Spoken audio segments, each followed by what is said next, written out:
What's up guys, I'm Phoenix Master 1 and welcome back for some more Fire Emblem heroes, and today I'm going to be reviewing and giving you guys builds for Kinshi Knight Hinoka, Shigure, and Female Kana. So let's begin with Hinoka. She's the first flying archer in the game, and that alone makes her worth summoning for because of her novelty. Not only that, Hinoka has stats and skills to back that up. She's a really good offensive unit with base 32 attack and base 35 speed, and with her bow she gets plus 3 speed, so at neutral she can reach 38 speed, which is quite fast. Her physical bulk is extremely bad, so despite having a bow that's effective on armored units, she does not have what it takes to survive a hit from most of the distant counter armor units, unless we're talking about armor units with low attack stat, because against Gwendolyn and Sheena, Hinoka can survive a hit from them even if they are plus 10 merged and completely decked. Unfortunately, she has a super bane in defense, so that makes her extremely squishy against armored units, and even low attack armor units like Sheena and Gwendolyn can one-shot her. Her resistance is decent, but I really wish her defense and resistance stats were switched because she really needs defense more than resistance. She also has a super bane in resistance and her BST is 150, so if you have a minus defense or a minus res IV, then she will score less in arena unless you have got plus HP IV as well, which is her super boon, and HP super boon can be quite useful in surviving distant counter units. Stat-wise, Hinoka and Bravelyn are pretty similar, but Bravelyn is better because of Sake's blessing. Bravelyn does have 3 movement, but Hinoka is not bothered by mountains or other terrain, and of course trenches do not stop her unlike Bravelyn. Sake's blessing gives Bravelyn an easy way of dealing with distant counter armor units, which Hinoka can go down against if she does not take them out first. She comes with Warrior Princess Bow, which is a 14 might legendary bow that's effective on flyers and also armored units. This is our first armor slaying colorless weapon, and it's really good because colorless units do not have a color disadvantage against anyone, and in case of Hinoka, she's not really going to be at disadvantage for color unless you face something really uncommon like Halloween Henry. This gives Fire Emblem teams a way of dealing with armor units, and tier 20 is filled with armor units, so it can be helpful in that. And this bow is absolutely amazing because it gives her plus 3 speed, and it also has drive attack 2 built into it. She can support her allies really well with this, especially if you run drive attack Sacred Seal with this, and her special is Luna, which is a good special because her main enemies are going to be high defense armored units. Her slotty skill is attack speed bond, which is a good offensive skill, and flyer formation has great synergy with her bond skill, ensuring that whenever she teleports, she will be able to make use of her bond skill. She also has a new skill, Flyer Guidance, which increases the mobility of your flyers, and it's a good skill, but there are definitely other better options for slot C that you can run on her. I'll go over that soon. So overall, Hinoka is all about offense and mobility. She's a fantastic unit, but she does have her flaws. A bow that's effective on armored units is definitely very good, but her ability to not being able to survive a single hit from such powerhouses is definitely a very big problem. A solution to this is running Wind Sweep, for which Hinoka has got the speed for, and she can definitely outspeed her targets because armor units are usually not going to be as fast as her, and it is an expensive option, but if you've got a 4-star Joshua left and saved up, then you could definitely run Wind Sweep, and it is highly recommended to use a plus attack IV Hinoka or have her get the flyer buffs to increase her chances of one-shotting armor units. Hinoka is also a great unit as a fodder. Attack speed bond can be used on units like Halloween Noe and Takumi, who already have weapons that can help them teleport, and this allows them to use bond skills effectively, and these units definitely appreciate the buff. An Altum user like Soren can utilize this skill really well while providing utility to your team with his Windsbrand attack debuff and also a shield skill. Unlike other Altum users, Close Counter is not a very viable option for Soren, so you could definitely run this on his slot A. A speedy dragon like Female Kana can run this for her enemy face skill set, and offensive buffs definitely help her not get double and also increase her offensive power. As it is, she can get the defensive buffs with Water Breath, and speed and attack buffs definitely help a lot.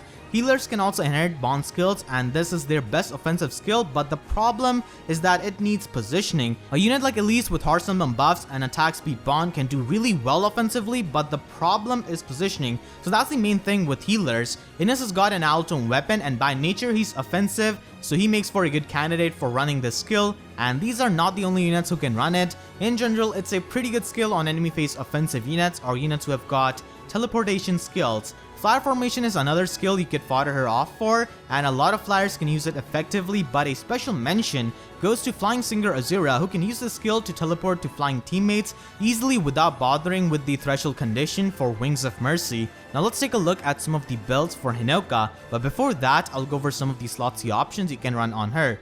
Hinoka's weapon does have Drive Attack 2 built into it, which is absolutely fantastic. With her weapon, Goat Flyers, and the newly released Sacred Seal, you could give your flying teammates +10 attack and +4 speed support, which is incredibly useful for people who have not pulled a unit with Hone Flyers. If you want to use her outside of a Fire Emblem team, then you could also run Drive Speed or Attack Tactic for slotsy, and this is just to show that even if you get a minus attack or a minus speed Hinoka, you could use her as a support unit by utilizing the Drive Attack built into her weapon. Now let's take a look at some of her builds. The first build is a budget build. Moonbow is a good special for her because her main targets are going to be units who have got enormous defense. Attack +3 is definitely very necessary as a Sacred Seal for getting kills on some armor units, and the second set can be used with a Fire Emblem team and even outside of it. Desperation is not bad even with a bond skill because it's easier to get in position with flying units because of their amazing mobility, and also her main targets are going to be armor units who have got 1 movement by default, and if they have armor march, then they can be separated with AI manipulation, so it can work out. The third set has got Wind Sweep. Wind Sweep, in my opinion, is the best lot B skill for Hinoka that runs Warrior Princess Bow. This allows Hinoka to not get counter-attacked against pretty much all of the distant counter armor units, except for these 2 units, assuming your Hinoka has got neutral speed IV. With Speed Bond, she reaches 43 speed, and that's enough to proc Wind Sweep against almost all physical armor units. This also gives her a safety against them, and you should obviously not run this set if you've got a minus speed IV Hinoka, because then she will not be able to proc Wind Sweep against units like +10 Merge Zelgius with plus speed IV and some other armor units. Keep in mind that she will still get destroyed by Male Grima and Winter Tharja if she cannot one-shot them. But for Winter Tharja, she can easily bait her out in the enemy phase and then take her on. Now we move on to some of her more expensive sets. The fourth set has got Chill Defense. Since armor units will usually have the highest defense on the enemy team, Chill Defense can be used to debuff them. It's extremely potent with a plus attack IV and a simple Goat Flyers buff, and it is capable of one-shotting a lot of +10 armor units. You can see that in this calc. This is an unmerged Hinoka against most common +10 merged armor units in the game who have got a lot of defense, and some even run Steady Breath. You can even run this on a non-plus attack IV Hinoka, but you will need to make sure that she receives +6 attack from somewhere if you want the same results. It's also worth noting that she barely one-shots a lot of these armor units when unmerged, so if a plus attack FE and a +10 Valentine Hector have got distant defense Sacred Seal, then they will survive even this Hinoka. You could also ditch Warrior Princess and run Fire Sweep Bow for ultimate safety, but she loses out on +3 speed from her bow, drive attack support, and also effective damage against armor units, so she loses out on a lot in exchange for safety from Fire Sweep Bow. She's the only ranged flyer in the game with Fire Sweep weapon because we do not have Fire Sweep daggers yet, so it's a potent set, but it does require you to remove her legendary bow. You could also run Brave Bow if you want to make use of her base 35 speed, which is decent for quad attacks. For Warrior Princess sets, plus attack is her best boon, and for Fire Sweep and Brave Bow builds, her best boon is speed. And minus HP IV is usually a better bane for her, but she could even go with minus res if you do not want to compromise with her physical bulk. Now let's move on to Shigure. Shigure is the fastest lance flyer in the game with base 37 speed, and he also has base 33 attack. His physical bulk is decent with 40 HP and 27 defense, not to mention he will get more HP on refining his harmonic lance, but he has got a defense super bane which can make him rather squishy. He also has an HP super bane, which is not really that big of a deal because he can always get HP by refining his harmonic lance. Shigure is easily a top tier lance unit because of his stat line, and he gives a tough competition to Tana and Cordelia. He has better speed than both of them in exchange for attack, and he also has better bulk. He will actually have more physical bulk than Tana with a refine, as it will give him more HP, and he already has more HP than Tana, but this could change if Tana gets a good Vidofner refine in future. He comes with Harmonic Lance, which has got 13 might, and it's a wood out weapon. This is absolutely amazing with his high speed. He has got Noontime as a special, and he's more of an offensive unit, and he does have decent bulk, but there are definitely better specials that you can run on him, for example Moonbow. And Noontime does work with a wood out weapon by healing you for more HP as you do extra 10 damage, and he has got another weird skill in Darting Stance stance, and is definitely one of the more weaker stance skills because this is an enemy phase skill and most of the enemy phase units utilize their bulk, rest, or even attack, and you don't usually see them requiring speed from something like darting stance. Finally, he's got ward flyers, which only Minerva has from the normal summoning pool, and Shigure is an amazing offensive unit that brings a new weapon to the table, so that's really good. If you get multiple copies of him, then you can fodder him off for Harmonic Lance, and a unit like Nefni, who already has Wrath by default, can make fantastic use of this because Wrath and Wodao do stack up and give her extra 20 damage on her specials. A low attack unit like Claire can also run this to make up for her damage output and use her resistance for plowing enemies. Azura can also have a much better offensive presence for your team with Harmonic Lance, similar to Wodao Olivia. Armor units like Effie can run a mixed phase set with Bold Fighter and always proc Bonfire in a single round most of the time. A low attack armor unit like Wendy can run Vengeful Fighter and do massive amounts of damage with Harmonic Lance and Ignis. Now let's take a look at some of his builds. His first build is a Fury build, and Fury can be helpful to Shigure in surviving hits in the enemy phase because his physical bulk isn't really all that bad unless you've got a defense super bane, and he can also use this to get into the desperation range. This can also be run on a minus attack Shigure. If you've got a Shigure with minus defense IV, which is a super bane, you could simply go with life and death for maximizing his offenses because after minus defense IV his bulk isn't really all that good. So Sparrow can also be run, but it's an expensive option. Due to his amazing speed, he can make fantastic use of Fire Sweep Lance, and this is actually a neutral speed IV Shigure that's able to reach 45 speed with a speed Sacred Seal, and that's actually really good. If you end up with a plus attack IV Shigure and you want to run Fire Sweep Lance, then you could definitely go with Heavy Blade and Gale Force combo because with a plus attack IV, Shigure has more chances of proccing his Heavy Blade. And at last, I've got a set which is a budget build, and it's definitely a way of salvaging a minus speed Shigure. It works best with plus HP or plus defense IV Shigure, and you could run a defensive set and actually use his darting stance skill in this set. With a defense refine and close defense, he can do a good amount of damage with his bonfire, and this is definitely not his best set, but it's something you could run if you want to build him differently, if you already have invested into Cordelia or Tana and you want to salvage a minus speed IV Shigure. If you have a minus speed IV Shigure and you do not want to build him like a tank, then you could go with this set and run Darting Blue for his slot A. Now let's move on to Female Kana. She's a green dragon with high speed, but she suffers from low attack, and base 30 attack is definitely not enough to get a lot of one round KOs, but thankfully she comes with Fierce Stance as a default skill as a way of increasing her attack. Her physical bulk and speed are her biggest strengths. The speed can prevent doubles many times, which is useful as a tank, and she can also utilize Wind Sweep because of her speed, and she can also run some mixed phase sets. The one thing I really dislike is how they have given her an attack super bane, so she actually hits like a wet noodle if you are unfortunate enough to get her with minus attack IV, which is much worse than minus speed IV. She also has an HP super bane just like Shigure, but you could definitely refine her weapon to fix this. But in general, because of her low HP, she's not a very good user of Panic Ploy or Infantry Pulse compared to other dragons. Her weapon is Water Breath, which gives her plus 4 defense and resistance in the enemy phase and does adaptive damage against ranged foes. It also has good 14 might. She has Draconic Aura, which is a decent special if you keep Fierce Stance because in the enemy phase she can reach 50 attack and do decent damage with this, but Bonfire and Moonbow are honestly much better specials for her.